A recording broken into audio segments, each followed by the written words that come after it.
نحمده ونصلي ونسلم على رسوله الكريم اما بعد عزیزان گرامی، مثنوی مولوی مانوی کا آج ہمارا یہ 43واں درس ہے۔ پچھلے درس میں خرگوش نے شیر کو اپنی باتوں کے ذریعے اپنے جال میں ایک طرح کا پھنسا لیا تھا اور اسے اس بات پر قائل کر لیا تھا کہ شیر جو ہے وہ اس کے ساتھ چلے۔ تو آج مولانا جلال الدین رومی رحمۃ اللہ تعالی علیہ نے جو یہاں عنوان ذکر کیا ہے وہ یہ ہے: جواب گفتن شیر خرگوش را و روان شدن باؤ۔ شیر کا خرگوش کو جواب دینا اور اس کے ساتھ چل پڑنا۔ فرماتے ہیں گفت، شیر نے کہا بسم اللہ، چلو بیاتا او کجاست، مجھے دکھاؤ، میرے ساتھ آؤ کہ وہ شیر کہاں ہے۔ یعنی میں تو نہیں جانتا کہ اس علاقے میں میرے سوا کوئی اور شیر بھی ہے، لیکن اگر تم نے کوئی ایسا شیر دیکھا ہے تو پھر بسم اللہ، آؤ میرے ساتھ، میں تمہارے ساتھ چلتا ہوں۔ گفت بسم اللہ بیاتا او کجاست، آؤ میرے ساتھ، مجھے دکھاؤ کہ وہ شیر کہاں ہے۔ پیش درشو گر ہمی گوئی تو راست، اگر تم سچ کہہ رہے ہو تو پھر آگے لگو۔ پیش درشو یعنی آگے لگو، تم آگے آگے چلو اور میں تمہارے پیچھے پیچھے آتا ہوں۔ تا سزائے او و صد چوں او دہم، تاکہ میں اس شیر کو بھی سزا دوں، اگر اس جیسے کوئی 100 اور بھی ہیں نا تو میں ان کو بھی سزا دے سکتا ہوں۔ میرے علاقے میں وہ کیا کر رہا ہے؟ میں تو یہی جانتا ہوں کہ یہاں بادشاہ میں ہی ہوں، لیکن اگر تم کہہ رہے ہو کہ یہاں کوئی اور شیر ہے تو پھر چلو تم میرے ساتھ آگے لگو، میں بھی تمہارے ساتھ پیچھے پیچھے آتا ہوں۔ تو اگر وہ 1 یا 100 بھی ہوں گے تو میں ان سے نبٹ لوں گا۔ ور دروگست این سزائے تو دہم، اگر یہ بات تمہاری جھوٹ ہے تو پھر سزا تمہیں ملے،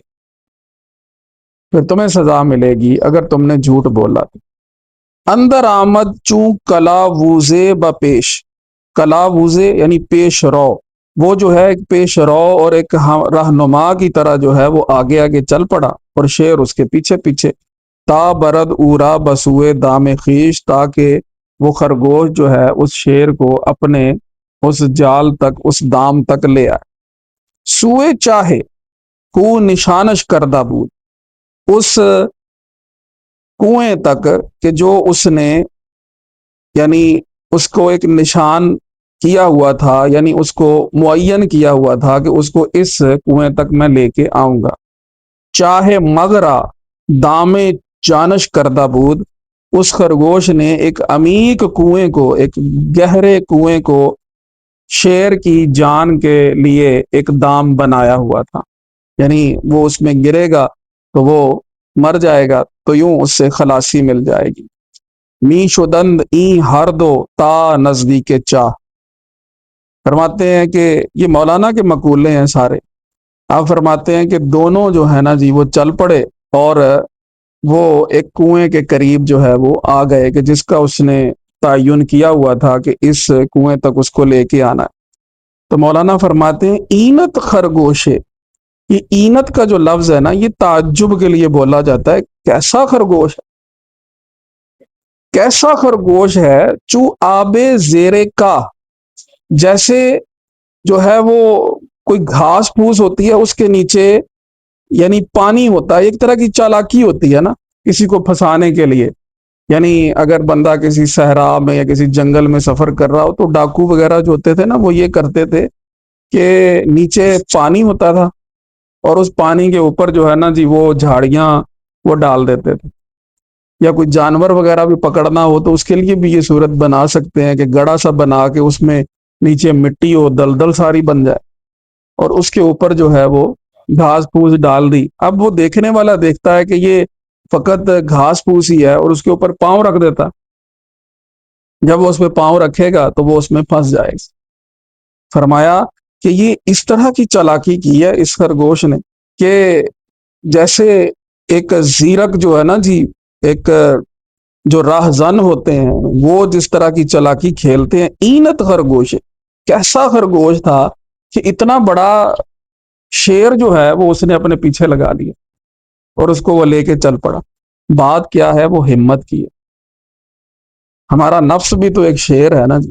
وہ بھی اپنے جیسا کسی کو نہیں سمجھتا۔ ان النفس لامارۃ بالسوء، وہ کہتا ہے میں جو ہے سب سے زیادہ میں برائی کا حکم دینے والا ہوں، کو میرے جیسا بھی ہے۔ لیکن جب تائید ایزدی پر بندے کو بھروسہ ہونا جی،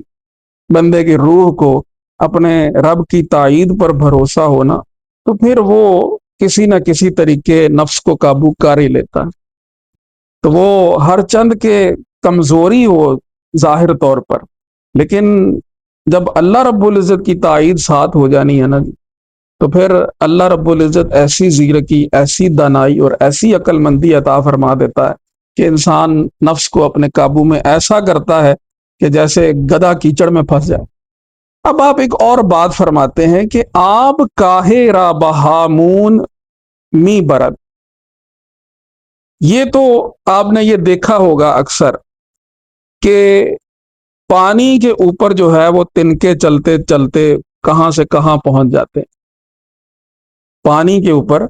تنکے چلتے چلتے، تنکوں کا کام ہی یہ ہے کہ وہ پانی کے اوپر بہتے رہیں۔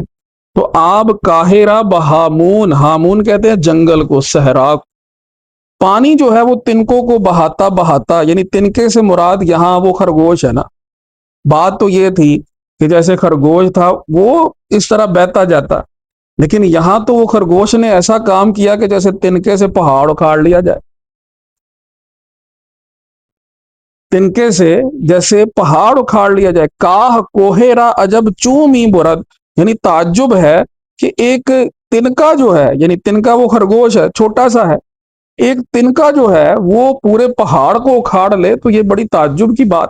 تو ایک نسخے میں نا جی، یہاں پر جو لفظ کاہ دوسرے یہ اس بسرے کے اندر آیا نا، یہاں پر لفظ آب بھی آیا،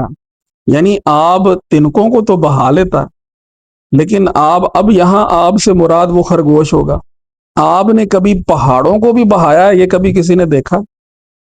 یعنی ایک نسخے میں یہاں کاہ ہے نا کہ کاہ، تو پھر وہ کاہ سے مراد یہ ہوگا کہ تنکے سے پہاڑ کو اکھاڑ لیا۔ اس طرح کا بھی مولانا کا ایک شعر آتا ہے، فرماتے ہیں آرزو می خواہ، امید کرنی ہے تو کرو، لیک اندازہ خواہ، لیکن ایک اندازے تک تمہاری امید ہونی چاہیے نا، کہ جتنا بندہ حاصل کر سکے۔ بر نتابد کوہ را یک برگے کاہ، ایک تنکے سے پہاڑ تو نہیں اکھاڑا جا سکتا۔ تو جتنی تمہاری حیثیت ہے اتنی ہی جو ہے وہ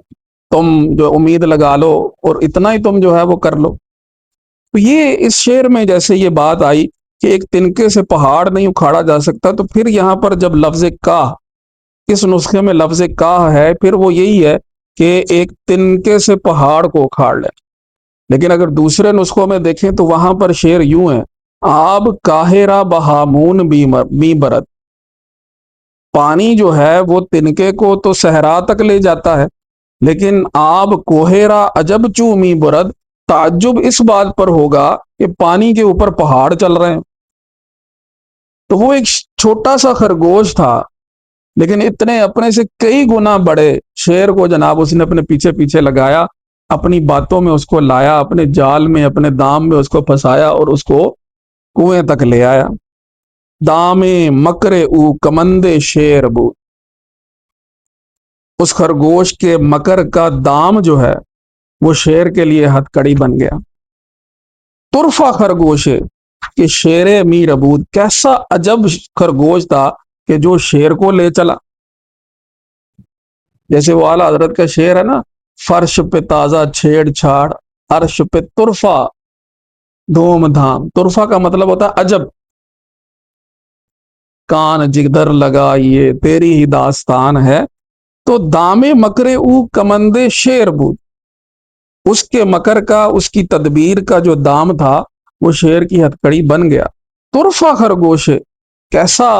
عجب خرگوش تھا کہ شیر می ربود، کہ شیر کو ہی لے گیا۔ اب فرماتے ہیں کہ ایسا ہو جایا کرتا ہے۔ آپ نے ایک اس پر مثال دی، آپ فرماتے ہیں موسیٰ علیہ السلام بظاہر کمزور تھے، بظاہر کمزور تھے، اکیلے تھے نا، لیکن کیا ہے کہ اتنا ایک فرعون اور ساتھ اتنے اس کے فرعونی سب کو لے جا کے سمندر میں غرق کر دیا۔ بات کیا تھی؟ تائید ایزدی ساتھ، منہ سے یہ فرعون را بارود نیل، می کشد با لشکر و جمع ثقیل، ایک لشکر تھا اس کے ساتھ، ایک جمع ثقیل تھا، یعنی ایک بہت بڑا مجمع تھا اس کے ساتھ، لیکن جو ہے اکیلے موسیٰ علیہ السلام جو ہیں وہ چلے تو وہ نیل کے بہاؤ کے ساتھ ساتھ اس کو لے جا کے انہوں نے غرق کروا دیا۔ یہ ایک مثال آپ نے دی ہے کہ ظاہر کی جو کمزوری ہے نا جی، وہ کچھ نہیں ہوتی، جب تائید ایزدی ساتھ ہو جائے تو پھر پہاڑوں سے ٹکرایا جاتا ہے۔ پھر یہ کوئی اپنی جسامت میں بھلے جتنا مرضی چھوٹا ہو، لیکن یہ ہے کہ بڑے بڑے کام پھر وہ کر جایا کرتا۔ تو یہ جو ہے نا جی، بعض شراح نے یہاں ایک اور بات بھی لکھی کہ بھئی یہ کوئی شعر جو ہے اس میں کوئی موسیٰ علیہ السلام کی کوئی توہین تو نہیں ہو رہی، کہ یہاں شیر کا اور خرگوش کا ذکر ہو رہا تھا اور پھر وہاں پہ موسیٰ علیہ السلام کی، تو بات ہے تشبیہ کی، تو تشبیہ من کل الوجوہ جو ہے نا جی وہ نہیں ہوتی، بلکہ کسی ایک امر میں مشابہت ہو جائے تو وہاں پہ تشبیہ دینا جو ہے وہ جائز ہوتا ہے، لہذا ایسی کوئی بات نہیں۔ تو موسیٰ علیہ السلام کو فرمایا کہ دیکھو ایک طرف فرعون ہے اور کتنی جناب اس کی فوج ہے، اس کا لاؤ لشکر ہے، لیکن جب انہوں نے تائید ایزدی ان کے ساتھ تھی تو وہ جناب سبھی کو لے چلے، اور معاملہ ایسا ہی ہوا جیسے خرگوش نے شیر کے ساتھ کیا، بلا تشبیہ و تمثیل، ایسے ہی ہوا نا، وہ بھی لے چلے اور یہ بھی لے چلے، تو وہاں پر دیکھا اس نے بھی کہ بھئی یہاں تو رستہ بنا ہوا، تو اس نے بھی گھوڑے جو ہے وہ ڈال دیے۔ پھر ایک اور آپ نے مثال دی، ایک پر ٹوٹا ہوا مچھر، اس نے نمرود کا کیا حال کر دیا۔ اب وہ مچھر کا پر ٹوٹا کیسے؟ ہر طرف مچھر ہی مچھر ہو گئے، مچھر ہی مچھر ہو گئے۔ نمرود نے حکم دے دیا اب یہ مچھر مارو، اس کے سپاہیوں نے بڑا مچھر مارا، لاکھوں کی تعداد میں مچھر مارے، لیکن یہ تھا کہ پھر اتنے اور پیدا ہو جائیں، اتنے اور۔ پھر اس نے کہا بھی میرے لیے نا ایک بند مکفل جو ہے نا جی، ایک ایسے کمرہ بناؤ جس میں میں چلا جاؤں، کوئی اس کے اندر سوراخ تک نہ ہو، لیکن ظاہری بات ہے سانس تو اس نے بھی لینا تھا نا، تو اس اپنے سانس لینے کے لیے، آکسیجن کے لیے اس نے نا بہت باریک باریک اس میں سوراخ رکھوائے، یوں کہہ لیں جالی لگوا لی، باریک باریک۔ تو اللہ تعالیٰ نے وہ پھر حکم تو اللہ کا تھا نا، تو وہ جو باریک کہ اس میں سے مچھر نہیں گزر سکتا تھا، اتنا باریک سوراخ جو ہے نا جو اس نے وہ کروایا کہ یہاں سے چلو مجھے کوئی آکسیجن مل جائے۔ تو وہ یعنی یہ واقعہ اس طرح کتابوں میں مرقوم ہے کہ وہ جو مچھر اس میں سے داخل ہو گیا نا اندر، وہ داخل ہوتے ہوتے اس بیچارے کا پر ٹوٹ گیا، پر ٹوٹ گیا۔ مولانا نے اس کے لیے ذکر کیا نیم پر، آدھے پر والا، تو اس کا پر ٹوٹ گیا اس سوراخ سے گزرتے گزرتے، لیکن تائید باری تعالی وہ ساتھ ہے،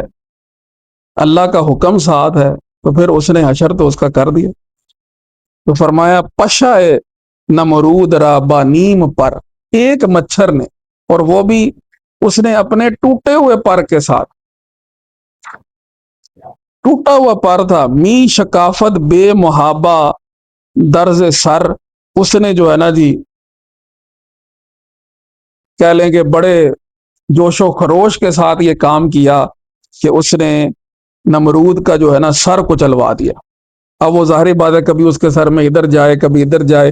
تو وہ پھر لوگوں کو کہتا تھا کوئی چیز میرے سر میں مارو تاکہ یہ یہاں پر ہے تو یہاں مر جائے، یہاں پر ہے تو یہاں مر جائے، تو وہ گرز اور پتہ نہیں کیا کیا اس کے سر کے اوپر مارتے تھے۔ وہ نمرود مر گیا، لیکن وہ پھر اس کے نتنے سے نکل کے وہ پھر اڑ گیا۔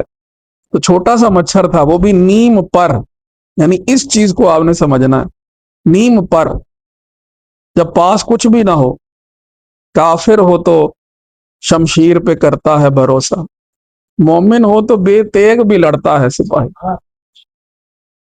پھر اس کو بھروسہ اپنی جو ہے نا جی تیر و تفنگ پر نہیں ہوتا، پھر اسے بھروسہ ہوتا ہے وہ اللہ رب العزت کی تائید پر ہوتا ہے۔ فرمایا یہ جو معاملے ہوئے نا فرعون کے اور نمرود کے، اب اس پر بھی آپ نے گفتگو فرمائی، فرمایا یہ حال ان لوگوں کا ہے کہ جو دشمن کی باتیں سنتے ہیں۔ بات کس کی سننی چاہیے؟ دوست کی بات سننی چاہیے، نہ دشمن کی بات سننی چاہیے، نہ دوست نما دشمن کی بات سننی چاہیے۔ بات جب بھی سنو تو دوست کی سنو۔ حال کو کول دشمن را شنود، یہ ان کا حال ہوتا ہے کہ جو دشمن کی باتوں میں آ جاتے ہیں، دشمن کی باتیں سن لیتے ہیں۔ بھی جزائے کے شد یار حسود، ان کی جزا دیکھو کہ جو حسد کرنے والوں کے یار بن گئے، انہوں نے ان کو اپنا دوست سمجھا۔ فرعون تھا نا جی، اس کا وزیر تھا حامان، تو فرعون نے جو کچھ بھی کیا وہ اپنے وزیر کی باتوں میں آ کے کیا، اور یہ حامان کیا تھا؟ یہ ایک طرح کا اس کا دشمن تھا، اس نے اس کی باتیں سنی۔ حال فرعون کہ حامان را شنود، فرعون کا حال کہ جس نے حامان کی بات سنی۔ حال نمرود کہ شیطان را شنود، اور اس نمرود کا حال دیکھو کہ جس نے شیطان کی بات سنی، اور ان کی باتوں میں آ کے انہوں نے دعوے کر دیے بڑے بڑے۔ دشمن ارچے دوستانہ گویدت، دشمن بھلے دوستی والی باتیں کر رہا ہو نا، دشمن بھلے کبھی دوستی والی باتیں کر رہے ہو نا، تو دام دان گرچے زدانہ گویدت، اگرچہ وہ دانے کی بات کر رہا ہو نا، تم اسے جال ہی سمجھ۔ کبھی دشمن کی بات میں نا کبھی نہ سوچنا کہ یہ بدل گیا، دشمن دشمن ہی ہوتا۔ تو وہ اگر دانے، دام اور دانا سمجھ رہے ہیں نا، جیسے پرندوں کو پکڑنے کے لیے دانا ڈالا جاتا ہے نا، وہ دانے کی باتیں کر رہا، فائدے کی باتیں بھی کر رہا ہو نا، پھر بھی کبھی اس کی باتوں میں نا، یہ آپ نصیحت فرما رہے ہیں۔ نمرود نے شیطان کی بات سنی، فرعون نے حامان کی بات سنی، وہ بھی غرق ہوا اور یہ بھی تباہ و برباد ہوا۔ مشورے تو بڑے تھے کہ یہ کر لو وہ کر لو، لیکن اصل بات یہ ہے کہ جو دوست حقیقی ہے نا جی، فیصلہ اس کا۔ حضرت موسیٰ علیہ السلام ان کو قتل کرنے کے لیے کیا کیا اقدامات کیے فرعون نے، اللہ تعالیٰ نے حضرت موسیٰ علیہ السلام کو جو ہے نا جی، ان کی پرورش ہی فرعون کے گھر میں ہوئی، ان کی پرورش ہی فرعون کے گھر میں ہوئی۔ کیسا نظام اللہ رب العزت نے بنایا۔ تو فرمایا کہ دشمن کی کبھی باتوں میں نہ آنا، جس کو تم دشمن سمجھتے ہو نا جی، پھر کبھی وہ جو باتیں کر لے نا تم سے کوئی میٹھی میٹھی بھی،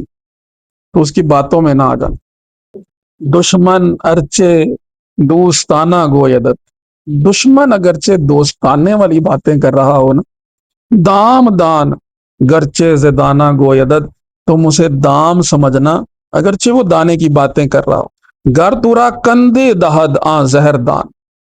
وہ تمہیں شکر بھی دے رہا ہے نا، تو تم اس کو زہر ہی سمجھو۔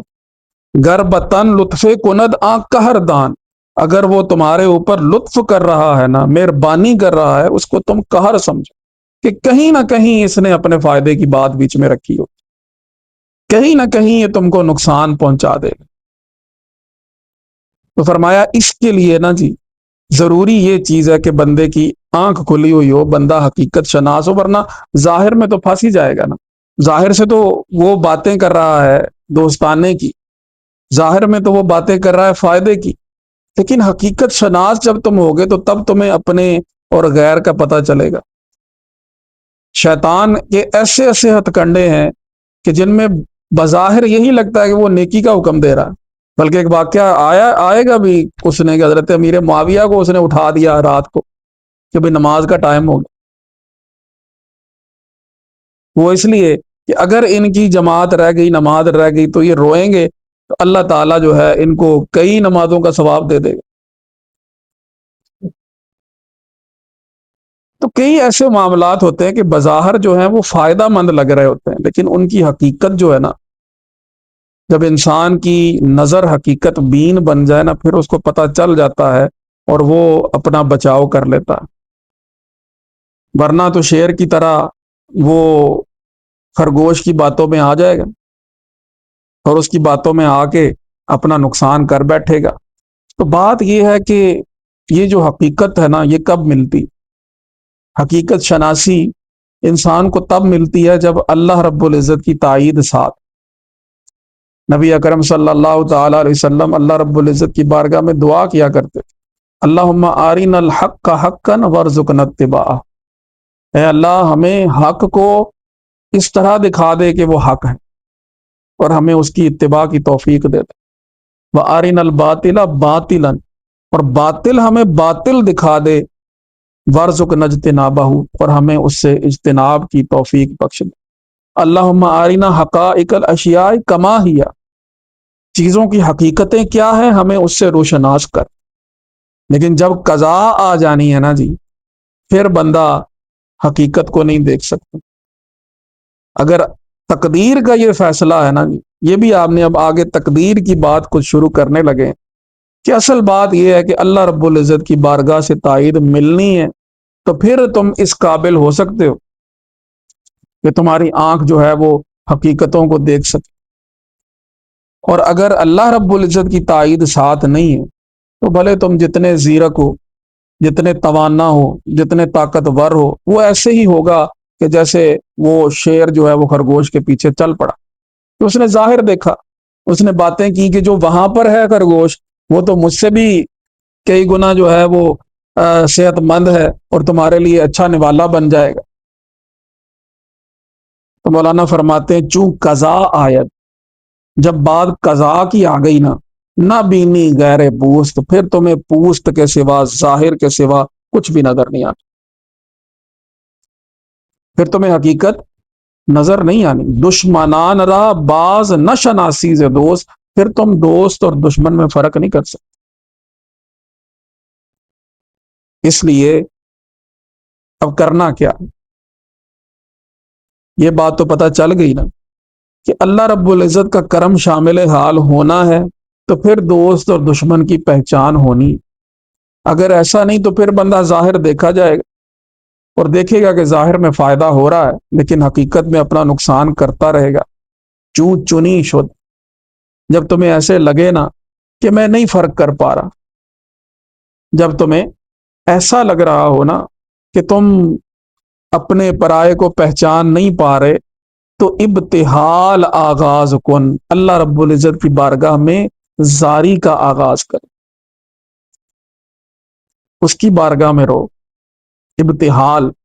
ابتحال کہتے ہیں آہوزاری کرنے کو۔ چوں چنی شد ابتحال آغاز کن، جب ایسا ہو جائے تو پھر ابتحال کا، آہوزاری کا آغاز کرو۔ نالا و تسبیح و روزہ ساز کن، اپنے آپ کو اللہ کی بارگاہ میں آہو فغاں والا، تسبیح والا، روزے والا ایسا بنا، عبادت پر لگ جاؤ۔ کرتے کرتے اللہ رب العزت جو ہے نا وہ مقام آ جاتا ہے نا۔ رب کریم نے خود فرمایا کہ بندہ نفل پڑھتے پڑھتے، نماز پڑھتے پڑھتے میرا ایسا قرب حاصل کر لیتا ہے کہ میں اس کی آنکھ بن جاتا ہوں جس سے وہ دیکھتا ہے۔ تو پھر کیا ایسا ہو سکتا ہے کہ دوست دشمن کی پہچان نہ رہے؟ فرمایا کہ عبادت کرنی، ایک تو عبادت کو اپناؤ، دوسرا تسبیح کو اپناؤ، اور اللہ رب العزت کی بارگاہ میں آہوزاری کو اپناؤ، اپنے رب کی بارگاہ میں دعا کرو۔ نالامی کن کہ تو علام الغیوب، یہ آہوزاری کرو اس کی بارگاہ میں کہ اے وہ ذات کے جو علام الغیوب ہے، زیرے سنگے مکر بد مارا مکوب، برے مکر کے پتھر کے نیچے ہمیں پسوا نہ دینا، کہ لوگوں کے جو برے مکر ہیں ہم ان کے زیر آ جائیں، اس میں مغلوب ہو جائیں۔ جیسے پتھر کے نیچے کوئی آ کے پس جاتا ہے نا، مولا ہماری ایسی پسپائی نہ، نالا میکن کہ تو علام الغیوب، یہ دعا کرو کہ اے علام الغیوب، غیب تو ہی جانتا ہے، میں تو نہیں جانتا، زیر سنگ مکر بد، لوگوں کی جو بری تدبیریں ہیں نا ان کے پتھروں کے نیچے مارا مکوب، مجھے جو ہے نا کچلوا نہ دینا، میں نہ کچلا جاؤں، تیرا کرم میرے ساتھ ہوگا تو پھر انشاءاللہ ستّ ہی خیرہ۔ اب آگے فرماتے ہیں گر سگی کر دیں، گر سگی کر دیں، اس کا ظاہر میں ترجمہ کروں نا تو وہ یوں ہوگا، اسی کتیاں والی کر بیٹھے، اسی ہم نے تو کتوں والی کر دی۔ اب کتے میں دیکھیں ایک تو وصف ہوتا ہے نا وفا والا، ایک اس میں خساست اور کمینگی کا اعتبار بھی ہوتا ہے، تو یہاں اس اعتبار کو لیا گیا، فرمایا کہ ہم نے تو کتوں والی کر دی، یعنی اسی تے ماڑی کی تھی، اے شیر آفرین، اے وہ ذات تو شیر کو پیدا فرمانے والا، شیر بھی اس نے پیدا کیا اور نفس بھی اسی نے پیدا کی، شیر را مگمار برما زی کمین، ٹھیک ہے، یہ نفس کی طرف سے جو شیر مطلب ہے نا، اس راستے سے فرمایا کہ شیر کو ہم پہ مسلط نہ کر دینا، کبھی بھی شیر کوئی جو ہے نا جی، بھلے اپنے آپ کو دنیا میں کوئی ظاہر میں شیر سمجھ رہا ہو، ہم پر اس کو مسلط نہ کر دینا، گر سگی کر دیں، اپنا وہ جو ہے نا جی اعتراف کر رہے ہیں کہ بھی اسی تے ماڑی کی تھی۔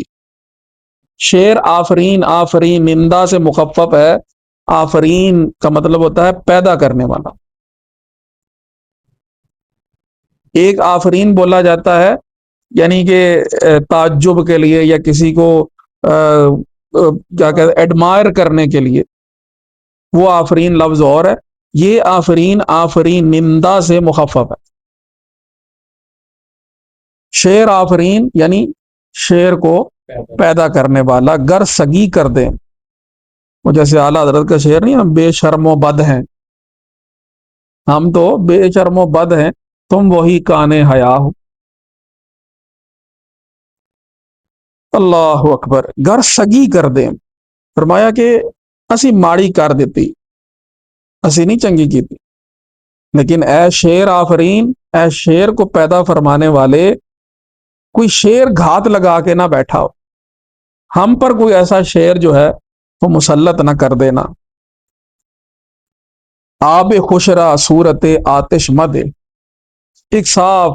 مصفا پاک پانی ہے، اس کی صورت میں کبھی ہم آگ نہ دیکھیں، یا یوں سمجھ لیں کہ جو ہماری عبادات ہے نا، کبھی ان عبادتوں کے اندر ریاکاری کی آگ نہ آ جائے، جیسے ریاکاری کے بارے میں فرمایا گیا نا کہ وہ عبادات کو ایسے کھا جاتی ہے کہ جیسے آگ جو ہے وہ لکڑی کو کھا جاتی ہے، تو فرمایا آب خوش یعنی ایک تر و تازہ پانی ہے، اس کی صورت کے اندر کبھی ہمیں آتش نہ دے دینا،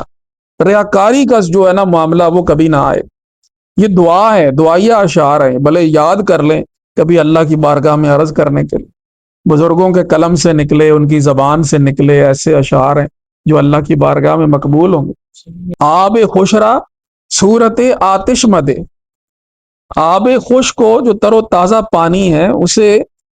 آگ کی صورت نہ بنا دینا، اندر آتش صورت آب منے، کبھی ایسا بھی نہ ہو کہ ہم جو ہے یعنی جب تائید عزتی نہ ہونا تو اشیاء پھر الٹی ہو جاتی ہیں، فرمایا ایسا نہ ہو کہ آتش کے اندر ہمیں پانی نظر آ رہا ہو، یعنی ریاکاری کے اندر ہمیں عبادت نظر آ رہی ہو تو وہ ریاکاری رہی ہو، لیکن ہم یہ سمجھ رہے ہوں کہ وہ عبادت، جیسے قرآن مجید میں وہ آیت آتی ہے نا کہ وہ سمجھتے ہیں کہ انہوں نے بڑے اچھے کام کیے، لیکن اچھے کام انہوں نے کیا خاک کیے، برائی کیا انہوں نے، تو فرمایا مولا کبھی ایسے نہ ہو، ہماری حقیقت کی آنکھیں کھل جائیں، ہمیں پتہ چل جائے کہ ہم اچھا کر رہے ہیں یا برا کر رہے ہیں، ایسا نہ ہو کہ نفس کا شیر جو ہے وہ ہم پر مسلط ہو جائے اور ہم اس کے زیر بار آ جائیں، اور جناب ریاکاری ہمارے عمل کے اندر داخل ہو جائے اور ہمیں ہماری عبادات جو ہے نا وہ ریاکاری ہمیں عبادت لگنے لگ جائے، اور عبادت ہمیں ریاکاری لگنے لگ جائے۔ از شراب قہر چو مستی دہی، جب اللہ ناراض ہو جائے، جب وہ قہر فرمائے، جب وہ سمجھ لیں کہ ہوش و حواس اڑ جائیں، چوں مستی، مستی سے یہاں یہ مستی جو ہے وہ ایک تو مستی وہ ہے نا کہ جو محمود ہے، جو اللہ کی ذات میں مستی، جو فنائیت والی مستی، وہ تو محمود ہے نا، لیکن یہ مستی شراب قہر والی، یعنی اے اللہ اگر تو نے ہمارے ہوش و حواس زائل کر دیے اور ہم بے ہوش ہو گئے، مست ہو گئے، تو نیست ہارا صورت ہستی دہی، پھر معاملہ یہ ہو سکتا ہے کہ جو کچھ بھی نہ ہو ہمیں وہ بہت کچھ نظر آ رہا ہو، جن چیزوں کی حقیقت کچھ نہیں ہے ہمیں وہ بہت کچھ نظر آ رہے ہیں۔ چیست مستی، فرمایا یہ مدہوشی، یہ بے ہوشی کیا ہے؟ بندے چشم از دیدے چشم، آنکھ کا بینائی سے رک جانا، آنکھ کا دیکھنا نہیں۔ لہم اعین ولا یبصرون بہا، ان کے پاس آنکھیں تو ہیں لیکن وہ اس سے دیکھتے نہیں۔ فرمایا چیست مستی، مستی بیان کر رہے ہیں کہ جو میں بات کر رہا ہوں مدہوشی کی اور بے ہوشی کی، کہ بندہ اپنے آپ کے اندر ایسا مگن ہو گیا، بندے چشم از دیدے چشم،